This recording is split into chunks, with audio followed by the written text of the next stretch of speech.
루카치 제3자로서의 예술, 루카치 관련한 논의를 마저 마무리를 하고 이제 아도르노를 다루게 될 텐데요. 일단 루카치 관련해서 우리가 지난 시간에 쉘링이랑 헤겔의 관념론들에서 통일된 전체로서의 진리와 그것의 인식 문제, 그런 인식에 있어서 예술의 역할 등등 이런 문제들을 봤었는데요. 일단 이런 진리는 곧 통일된 전체이다 라는 이런 헤겔적인 생각, 그리고 쉘링적인 생각, 이 생각을 루카치도 이어받고 있습니다. 또 달리 말하자면 루카치는 헤겔의 변증법을 이어받고 있어요. 그래서 루카치에게 있어서 참된 현실이란 건 우리 눈에 보이는 이런 피상적인 현실 또는 표면적인 현실, 말하자면 아직 그 끝에 목적에 이르지 못한 도상에 있는 현실이 아니라 아직 우리가 거기에 도달하지 못한 현실이 참된 현실이죠. 그리고 이것은 바로 현실의 본질이기도 하죠. 우리가 도달하지 못한 참된 현실은 일종의 이상적 현실이에요. 아직 구현되지 않고 현실화되지 않은 이상적 현실이죠. 그리고 그 이상적 현실이란 무엇인가? 모든 것들을 포괄하는 통일된 전체. 그게 바로 참된 현실인 거죠. 그리고 그 현실은 아직 도래하지 않았고 우리는 그 현실을 향해 나아가고 있다. 이런 식의 역사관을 또는 현실 진리관을 루카치는 갖고 있는 거죠. 물론 이런 생각은 헤겔로부터 그리고 쉘링으로부터 독일 관념론으로부터 온 생각입니다. 그 헤겔이 정신현상학에서 이렇게 주장을 했어요. 참다운 것은 바로 전체이다. Das Wahre ist das Ganze. 참다운 것은 바로 전체이다. 참다운 것, 진리죠. 진리는 바로 전체이다. 진리는 전체이다라는 주장을 했어요. 여기서 헤겔이 말하는 전체는 정신이, 절대 정신이 자신의 전개 과정을 통해서 스스로 완성해 가는 가운데 결국 도달해야만 할 목표 또는 끝, 여정의 끝, 바로 거기에 있는 본질이죠. 그러니까 일종의 절대 정신의 여행의 끝, 도착지가 바로 전체입니다. 그리고 그 전체는 통일된 전체고 이 전체는 결코 아직 이루어지지 않았고 역사의 끝에 가서만 비로소 그 참된 모습을 드러내게 되겠죠. 그러니까 헤겔이 참다운 것은 바로 전체이다라고 말했다는 것은 진리가 전체이다라는 말이고 이 전체는 결국 우리가 역사가 끝날 때 보게 될 통일된 전체니까 헤겔의 명제는 결국 통일된 전체가 진리이다 라는 말로 다시금 요약될 수 있겠죠. 통일된 전체로서의 진리는 역사의 끝에서, 역사의 종말에서 아마 참된 방식으로 이해될 수 있겠죠. 자, 그래서 우리는 통일된 전체로서의 헤겔의 진리관 또는 절대정신 개념을 지난 시간에 봤었습니다. 헤겔에서 진리란 건 결국 정신이 그 여행을 함에 있어서 그 여행의 과정이 있을 거 아니에요? 그럼 그 여행 과정 동안 만나보고 경험하고 지나온 모든 것들을 포함하는 것이 결국 여행의 마지막에서 정신이 다다르게 되는 전체입니다. 말하자면 여정 동안 만났던 모든 것들을 포함하는 것이 바로 통일된 전체인 거죠. 그리고 이렇게 통일된 전체로는 바로 절대정신 그 자체이기도 하고 그렇기 때문에 이 통일된 전체로서의 절대정신은 그 자체로 진리입니다. 그리고 이런 식으로 정신이 통일된 전체를 향해 나아가는 과정을 수행함에 있어서 이러한 정신의 전개 과정은 일정한 어떤 법칙을 따르죠. 어떤 발전 구조를 지니고 있습니다. 이런 정신의 생성 구조 내지는 발전 구조를 헤겔은 변증법이라고 칭했어요. 변증법. 정신이 발전해가는 과정을 보면은 자, 먼저는 단순한 통일성이 있습니다. 그냥 하나가 있어요. 그리고 그 하나는 다시금 그 다음 단계인 차이로 나아갑니다. 다름으로 나아가요. 통일성은 부서졌죠. 그리고 다시금 그렇게 부서진 통일성 상태, 차이의 상태에서 새로운 통일성을 향해 나아가죠. 분열됐던 것들이 서로 다르기 때문에 모순되고 분열된 것들이 다시 통일됩니다. 자, 이때 이 마지막에 도달하게 된 통일성은 처음에 출발점에 있었던 그 통일성과 분명히 구분되겠죠. 처음에 출발점에 있었던 통일성은 단순한 통일성이에요. 하지만 결과로 다다른 통일성은 구체적인 통일성이에요. 왜? 처음에 있었던 단순한 통일성에서 볼 수 없었던 무수한 차이들을 거쳐 지나온 통일성이기 때문이죠. 그 무수한 차이들을 모두 포함하고 있는 통일성이기 때문에 구체적인 통일성인 겁니다. 그러니까 정치는 그 여행에 있어서 단순한 통일성에서 시작을 합니다. 그리고 차이들을 지나서 결국 차이 속의 통일성 또는 차이에도 불구하고 통일성이라는 단계에 도달하게 된다는 거죠. 그리고 이런 차이 속의 통일성은 처음에 시작했던 출발점인 단순한 통일성과는 달리 구체적인 통일성이죠. 뭐 간략하게 도식하자면은 단순한 통일성에서 출발해서 차이를 거쳐서 차이 속의 통일성으로 나아가게 되는데 이 차이 속의 통일성이 바로 구체적 통일성이죠. 이걸 달리 말하자면 구체적 보편성이라고 말합니다. 원래 구체성과 보편성은 서로 양립할 수 없는 개념인데 반대되는 개념인데 저 마지막에 도달하게 될 전체로서의 진리는 구체적인 보편성이에요.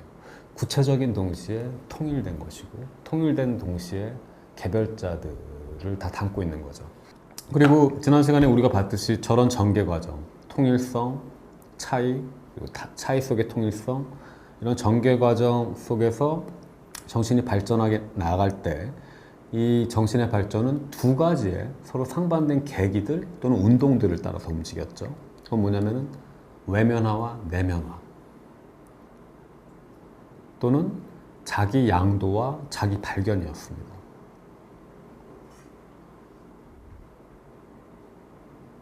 이렇게 자기 양도와 자기 발견, 자기를 바깥으로 버렸다가 바깥에 버린 자기 안에서, 즉 타자 안에서 다시금 자기를 인식하게 되는 내면화 과정. 이 두 가지 계기를 통해서 운동하는 정신의 발전 구조를 해결은 변증법이라고 부른 거예요. 이 변증법은 달리 표현하자면 자기의식의 공동구조라고도 할 수 있는데 자기의식은 원래 나만 하는 거잖아요. 근데 이건 공동구조예요. 나 말고 다른 타인들도 같이 연루가 되는 거죠. 왜? 자기 양도와 자기 발견, 외면화와 내면화를 통해서 이 과정을 거치면서 타자는 나를 통해서 자기 자신을 인식하게 됩니다. 그리고 나는 타자를 통해서 나 자신을 인식하게 돼요.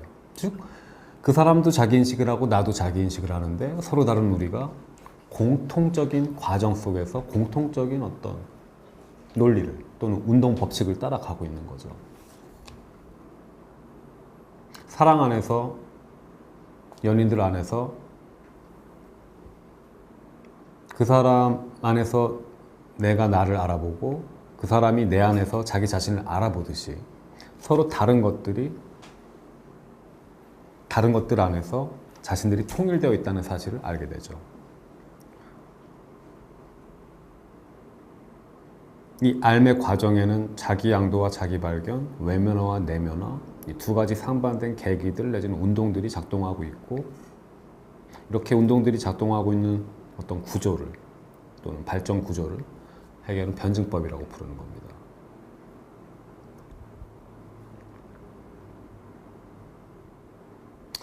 그리고 루카치가 현실, 참된 현실, 즉 현실의 본질을 드러낼 수 있는 것은 리얼리즘 예술이라고 했어요. 리얼리즘 예술 속에서 참된 현실이 보인다는 것은 결국 리얼리즘 예술은 우리한테 통일된 전체에 대한 경험을 갖게 해준다는 거죠. 통일된 전체에 대한 경험을 리얼리즘 예술이 수용자들한테 허락해 준다는 얘기가 됩니다. 바로 그렇기 때문에 루카치는 리얼리즘 예술만이 현실에 대해서 비판적일 수 있다고 주장을 했습니다. 왜 리얼리즘만이 현실에 대해서 비판적인 태도를 취할 수 있는가? 왜냐? 리얼리즘 예술을 제외한 다른 예술들은 통일된 전체로서의 참된 현실을 보지 못하거든요. 드러내지 못하거든요. 그러는 가운데 현실을 긍정하고 또 그러는 가운데 현실에 순응하기 때문이죠. 왜 다른 예술들은 참된 현실, 통일된 전체로서의 현실을 보지 못하는가? 왜냐하면 다른 예술들은 기계적으로 눈에 보이는 현실만을 모방합니다. 근데 눈에 보이는 현실은, 우리 눈에 보이는 현실은 참된 현실이 아니에요.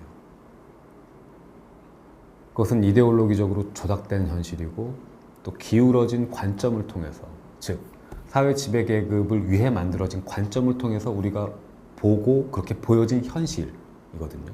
그 현실을 그대로 기계적으로 모방한다는 것은 결국 지배계급의 관점을 그대로 수용한다는 것이고 지배계급이 보고 싶은 대로의 현실의 모습을 똑같이 본다는 말이 됩니다. 그것은 근데 참된 현실이 아니죠.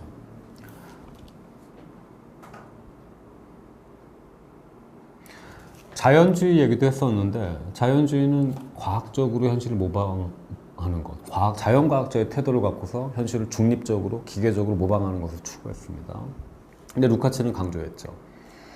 현실을 중립적으로 모방한다는 것은 불가능하다라고 주장합니다. 왜?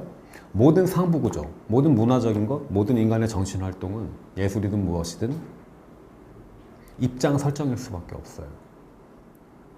현실을 긍정하던가 현실을 부정하던가 둘 중에 하나입니다. 그렇기 때문에 자신들이 현실을 눈에 보이는 대로 중립적으로 모방한다라고 주장하는 예술가들은 루카치가 볼 때는 사태를 잘 모르고 있는 거예요. 그 사람들은 눈에 보이는 대로 중립적인 현실을 모방한다고 하고 있지만 사실 그 사람들은 결코 중립적이지 않은 현실을, 즉 기울어진 현실, 한쪽으로 치우친 현실을 모방하고 있게 되는 겁니다. 그러니까 이런 거죠. 루카치가 볼 때 현실은, 적어도 우리 눈에 보이는 현실은 결코 객관적일 수가 없어요.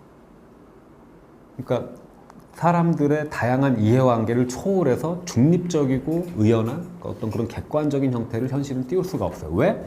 우리의 사회 현실은 주관적으로 만들어지니까요. 더 정확하게 말해보자면 루카치가 볼 때 우리의 사회 현실은 이미 언제나 사회 지배계층을 위해서, 그들의 이해관계를 위해서 만들어진 현실이니까요. 자, 이미 특정한 사람들을 위해서 현실이 만들어졌다는 것은 이 현실이 결코 중립적이지 않다는 걸 뜻합니다. 근데 이 중립적이지 않은 현실을, 그러니까 기울어져 있는 현실을 내가 중립적으로 보려고 해요. 이게 가능할까요? 눈에 보이는 것 그대로 중립적으로 봤어요. 자, 그 결과물은 뭐죠? 기울어진 현실이에요, 사실. 하지만 보는 사람은 나는 보이는 대로만 묘사했고 보이는 대로 모방했으니까 이건 중립적인 현실이지라고 믿죠. 하지만 여기는 문제가 있습니다. 애초에 기울어진 현실을 내가 봤을 때 내가 중립적인 관점을 취해서 눈에 보이는 대로 그것을 모방한다면 나는 그렇게 모방된 결과물은 결국 기울어져 있겠죠. 그런 예술작품이 있다고 칠 때 그 작품은 결국 중립적인 작품이 아닌 거죠, 사실. 기울어진 현실을 나타내고 있는 작품이고, 그렇기 때문에 기울어진 현실에서 이득을 보는 사람들의 이해관계에 봉사하게 되는 그런 작품이 되는 거죠. 그러니까 현실이 기울어져 있어요. 이렇게 되어 있어야 되는데 이게 중립일 텐데 이미 기울어져 있어요. 그러면은 이렇게 기울어진 현실을 바로 보려면 어떻게 해야 될까요? 중립적인 입장? 이건 답이 아니라고 루카치는 생각합니다. 기울어진 현실을 바로 보기 위해서는 반대쪽으로 기울어져야 되는 거예요. 그래야 균형이 잡혀서 참된 현실의 모습이 나타난다고 본 거죠. 이게 무슨 말이냐면, 자, 지금 현실이 지배계급으로 기울어져 있으니까 이 기울어진 현실을 제대로 바로 잡아서 바로 보기 위해서는, 그렇게 참된 현실을 보기 위해서는 결국 반대쪽의 관점, 지배계급이 아닌 피지배계급의 관점, 노동자들의 관점, 입장을 채택할 때 이렇게 기울어진과 이렇게 기울어짐이 서로 상쇄돼서 바로 보이는 거죠. 아주 간단하죠? 그러니까 리얼리즘 예술, 참된 예술은 결국 가져야만 한다고. 하나의 입장을 선택해야 되고 이때 입장 물론 이 지금의 이 현실, 기울어진 현실을 부정하는 입장이겠죠. 이 현실이 부당함을 인지하는 그런 입장이겠죠. 이 현실 속에서 억압받는 자들이 있고 배척받는 자들이 있다는 것을 자각하는 그런 입장이겠죠. 그런 입장을 취할 때, 즉 현실을 부정할 때, 현실을 부정하면서 현실을 바라볼 때 예술은 통일된 전체를, 즉 참된 현실 또는 현실의 본질을 드러낼 수 있다라고 루카치는 주장했던 겁니다.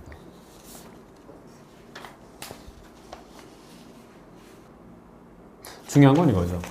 그러니까 우리의 시선에 있어서 무언가를 바라보고 해석하고 현상을 볼 때 우리는 어떤 관점이나 인식의 틀이나 여러 가지 입장을 취하는데 아무리 내가 중립적이고 객관적인 입장을 취하려고 한다 하더라도 루카치가 볼 땐 그건 불가능하다는 거예요. 중립은 없다는 거죠. 왜? 현실 자체가 중립적이지 않게 구성되어 있고 현실 자체가 기울어져서 구성되어 있기 때문에 내가 그거를 그냥 중립적인 태도로 보는 순간 나는 기울어진 그대로 보고 있는 거고 결국 그 인식의 결과물은 기울어진 결과물이에요. 그건 이미 특정한 방향으로 입장을 취하고 있는 거죠. 그러니까 만약에 내가 리얼리즘 예술가가 아니라 그냥 미메시스를 하는 사람으로서 중립적으로 현실을 바라보고 모방했다. 이때 나는 현실에 순응하고 있는 거고 현실에 동의하고 있는 거고 현실에 찬성하고 있는 겁니다. 왜? 분명히 역사적으로 우연히 형성된 지배 피지배 관계를 이거는 결코 자연스러운 관계가 아니고 자연스러운 현실도 아닌데 만들어지고 인위적인 현실인데 이 우연을 자명한 것으로 당연한 것으로 중립적이고 자연적이고 객관적인 모습으로 난 받아들이고 있고 이 사실 자체는 아하 나는 지배계급의 이익을 옹호하고 있구나 나도 모르게 이런 결과로 나올 수밖에 없죠. 여타의 다른 미메시스들 현실에 찬동하고 현실에 순응하고 중립적인 입장을 취하거나 또는 현실을 찬미하는 결국 중립적인 입장을 취한다는 건 현실을 찬미하는 거예요. 현실에 순응하는 거죠. 그러니까 뭐 아니면 돕니다.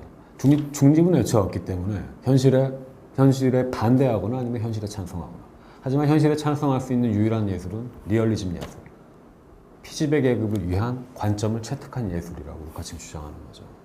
그때만 통일된 전체로서의 참된 현실의 모습이, 현실의 본질이 드러날 수 있다. 작품을 통해서. 라고 루카치는 주장을 하고 있는 겁니다. 그러니까 결국 루카치가 보는 리얼리즘 예술이 주는 예술 경험은 통일된 전체의 경험입니다. 리얼리즘 예술 작품을 만약에 수용자가, 감상자가 접하게 될 때 이 예술 경험은 일종의 통일된 전체에 대한 경험이에요.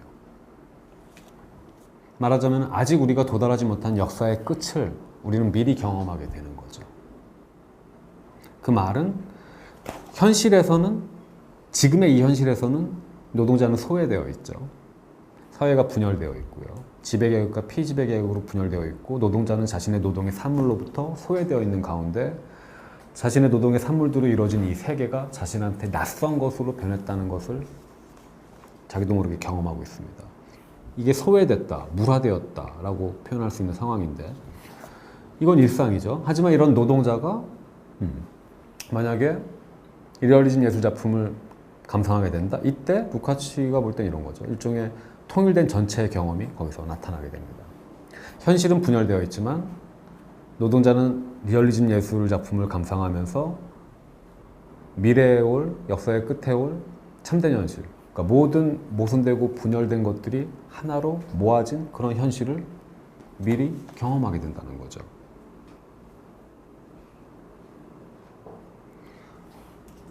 이 경험은 사실 일상에선 불가능하죠. 일상은 항상 분열되어 있으니까요. 노동자와 노동자의 산물은 분열되어 있고 그런 의미에서 노동자는 자신의 생산물로부터 소외되어 있으니까요.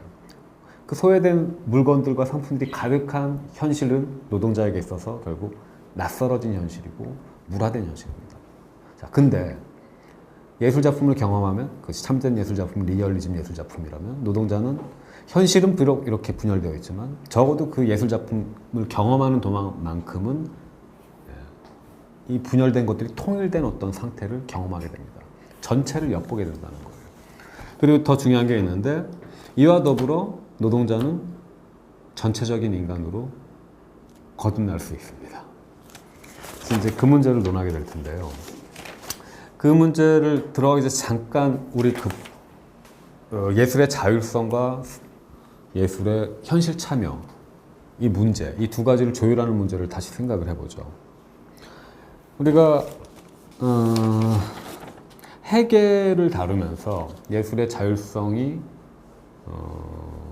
어떻게 보존될 수 있을까, 또는 예술의 자율성과 예술의 현실 참여가 과연 양립 가능할까라는 문제에서 어떤 단초를 찾을 수 있었는데요.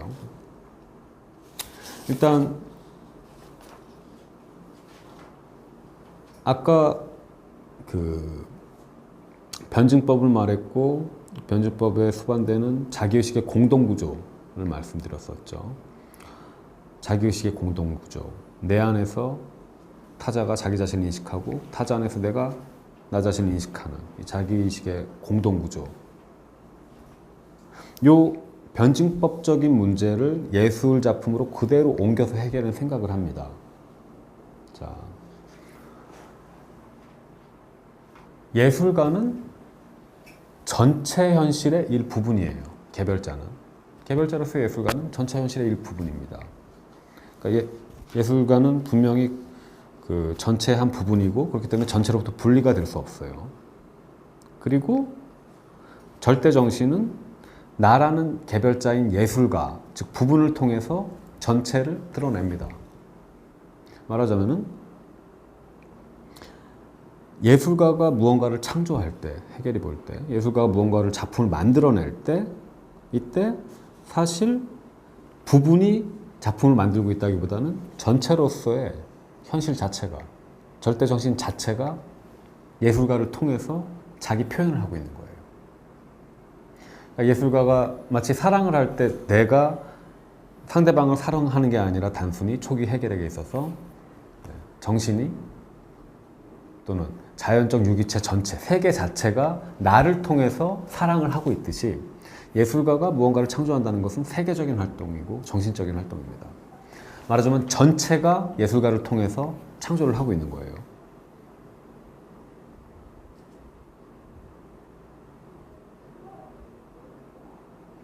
그렇기 때문에, 바로 그렇기 때문에 예술가의 창조 활동은 사실상 전체의 창조 활동이고 전체의 산물이기 때문에 예술가는 자신의 작품 속에서 자기 자신을 의식할 수 있는 것뿐만 아니라 전체를 의식할 수 있습니다. 마찬가지로 그런 예술 작품을 보는 감상자도 역시 작품 속에서 예술가의 어떤 흔적만을 인식하는 게 아니라 전체를 엿볼 수 있게 되는 거죠.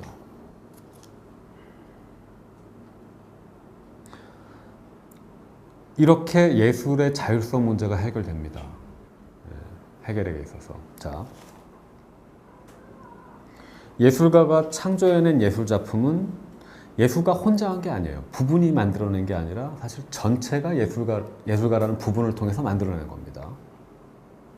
그러면 이건 달리 말하자면은 예술가가 현실 전체, 자기 바깥에 있는 현실 전체를 모방했다라기보다는 오히려 현실 전체가 자기 자신을 예술가를 통해서 표현했다라고 볼 수 있어요. 자, 근데 이러면은 기존에 우리가 알고 있는 기존의 전통적인 모방 도식과는 다른 어떤 결과가 형성되죠. 현실이 따로 있어요. 그리고 예술은 현실을 모방합니다. 반영하죠. 이때 우리는 자연스럽게 만약에 예술 작품이 하나 있다, 꽃병 그림이 하나 있다고 칠 때 그 꽃병 그림은 현실 세계의 꽃병을 모방하고 있고, 그렇기 때문에 현실 세계의 꽃병과 그것을 모방한 결과물인 예술은 당연히 구분된다 라고 생각을 하죠. 이게 전통적인 모방 개념입니다. 근데 반면에 지금 해겔의 구도에서는 어떻게 되냐면 완전히 다른 양상이 나오게 돼요. 지금 이런 식으로 모방하고 있는 예술과 모방된 현실이 서로 구분되는 게 아니에요. 왜? 현실 전체가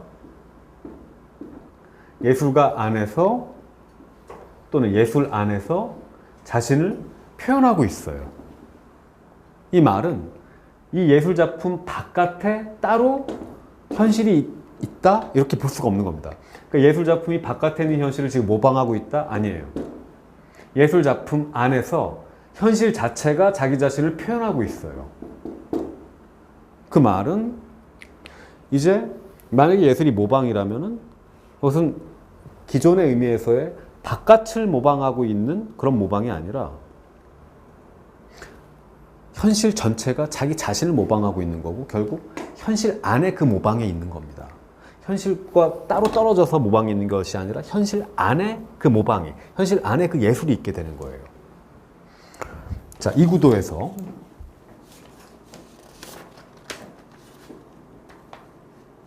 우리 이렇게 말할 수 있겠죠. 만약에 전통적인 예술 작품에서 꽃병 그림이 있다고 할 때 그 꽃병 그림의 의미, 작품의 의미는 어디에 있는가라고 그 미학자들한테 묻는다면 당연히 바깥에 있다. 즉 외부 현실에 있는 그 꽃병이 바로 이 꽃병 그림의 의미이다. 이 꽃병이 바로 이 예술 작품이 모방하고 있는 대상이자 그 예술 작품이 지시하고 있는 의미체이다. 이렇게 주장을 할 거예요. 하지만 해결적 관점에서 보자면 예술 작품 자체가 현실, 전체 현실 안에 있기 때문에 예술 작품의 의미는 어디에 있는가? 예술 작품 안에 있어요. 왜? 예술 작품은 현실 전체가 자기 자신을 표현한 결과물이니까요. 작품의 의미는 작품 자체 속에 있게 됩니다. 그렇기 때문에 예술의 자율성은 보장이 돼요.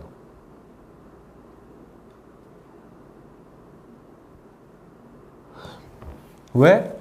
만약에 예술 작품이 따로 있고 현실이 따로 있다면은 예술은 자신의 근거를, 자신의 기준을, 자신의 의미를 자기의 바깥에서 찾게 될 것이고 이 말은 곧 예술의 존재 의미나 근거가 바깥에 의존하고 있다는 걸 뜻하게 되겠죠.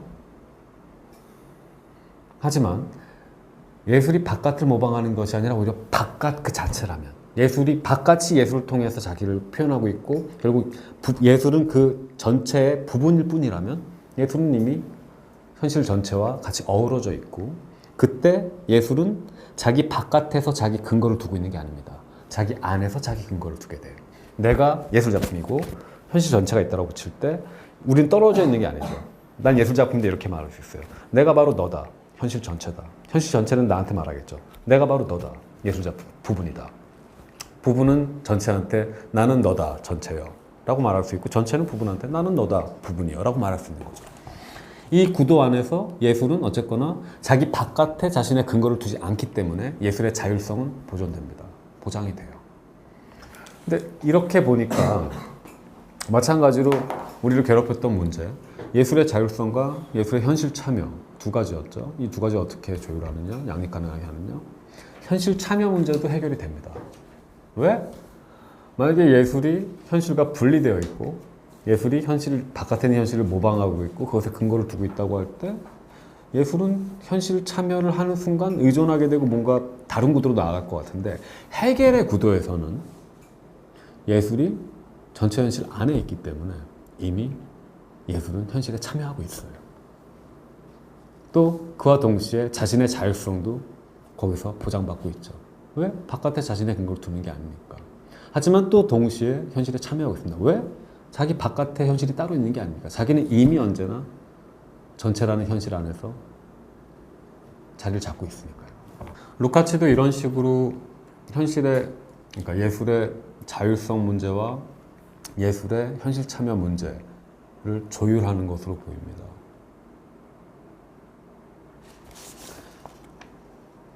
통일된 전체 경험으로서의 예술 경험. 루카치가 전체 진리관, 해겔의 전체적 진리관을 따른다고 할 때 통일된 전체를 경험하게 하는 예술 작품의 경험은 결국 예술의 자율성이 보장된 경험이 될 수밖에 없어요. 왜? 그 경험은 어디까지나 현실과 따로 있는 게 아니라 현실 안에서, 전체로서의 현실 안에서 일어나는 경험일 테니까요. 마찬가지로 참여 문제도 해결됩니다. 이미 그 경험은 통일된 전체를 경험하고 있는 이 예술의 경험은 역시 전체 현실에 참여하고 있는 거니까요.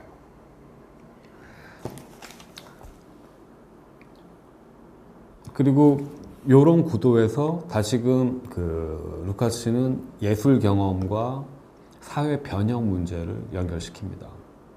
그게 카타르시스라는 연결고리를 통해서 얘기가 나오게 되는데요. 카타르시스라고 하면은 보통 아리스토텔레스 미학에서 나온 개념으로 알고 있죠. 근데 원래는 정확하게 말하자면 카타르시스는 아리스토텔레스가 처음 사용했던 개념이 아니라 피타고라스 학파가 먼저 사용했던 개념입니다. 정화 정도의 뜻을 갖고 있는데 카타르시스. 피타고라스 학파는 예술 경험의 효과가 정화, 카타르시스다라는 주장을 했었어요. 그리고 아리스토텔레스 같은 경우는 이런 피타고라스 학파 입장을 수용해서 카타르시스는 그렇다. 정화의 경험이다. 예술작품의 효과다라고 말했지만 단순히 아리스토텔레스가 이 피타고라스 학파 입장만을 받아들인 건 아니고 여러 가지 입장을 종합시켰죠. 그래서 단순히 카타르시스만 만들어내는 예술의 효과가 아니라 또한 예술은 인간의 덕 또는 행복을 고양시킨다, 증진시킨다 이런 주장도 함께 합니다. 중요한 건 루카츠가 어쨌거나 아리스토텔레스에서 유래한 또는 아리스토텔레스에서 확고히 자리를 잡게 된 이 카타르시스 개념을 받아들여서 자기 나름대로 사용을 하고 있다는 거죠. 여기서 우리가 잠깐 그 아리스토텔레스의 카타르시스를 대략적으로 한번 봐야 되는데 아주 간단하게만 짚고 넘어갈게요. 아리스토텔레스에게서 카타르시스란 무엇인가? 라고 할 때 일단은 정화라고 봤습니다. 근데 정화인데 이 정화를 어떻게 볼 것인가에 관련해서 두 가지 가능한 입장이 있어요. 여기서 정화란 무엇보다도 감정과 관련된 정화입니다. 자, 근데 비극을 보면서 감정이 정화된다 라고 아리스토텔레스는 주장을 한 셈인데 이 감정의 정화라는 게 감정의 카타르시스라는 게 애매한 개념이에요. 정화. 왜냐하면 한편으로는 감정이 정화됐다는 건 이런 걸 뜻할 수 있습니다. 감정들의 정화. 의에 주목해 주십시오. 감정들 자체가 정화되는 거예요. 그러니까 내 안에 어떤 부정적인 감정이 있었는데 그 감정이 연극이나 어떤 비극을 보고 나서 좋은 형태로 승화되고 고양되는 거죠. 감정 자체가 깨끗해지는 거예요. 감정이 그대로 내 안에 남아있게 되죠. 이런 의미입니다. 감정들의 정화. 하지만 다르게 보면은 감정들로부터의 정화라고도 볼 수 있어요.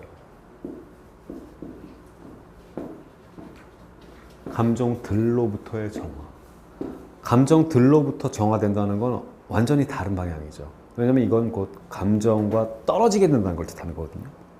말하자면 감정을 내 바깥으로 부정적인 감정을 배출시킨다는 말이고 배설시킨다는 말이에요.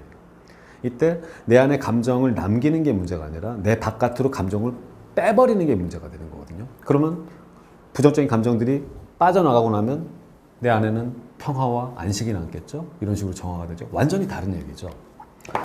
그래서 아리스토텔레스의 카타르시스 개념에 있어서 이거를 감정들의 정화를 뜻하는 걸로 볼 것이냐 아니면 감정들로부터의 정화를 뜻하는 것으로 볼 것이냐 그래서 사람들이 분분하게 그 논쟁을 개진했는데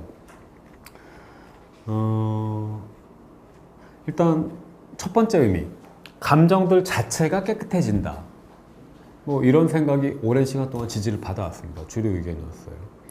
하지만 오늘날에는 두 번째 가능성, 그러니까 감정들로부터의 해방, 감정들로부터의 벗어남 자체가 아리스토텔레스가 말한 카타르시스 개념이었다라는 식의 주장이 더 우세한 상황입니다. 그래서 예를 들어 미술 심리치료도 약간 이런 것과 같이 연계되는 것 같은데요.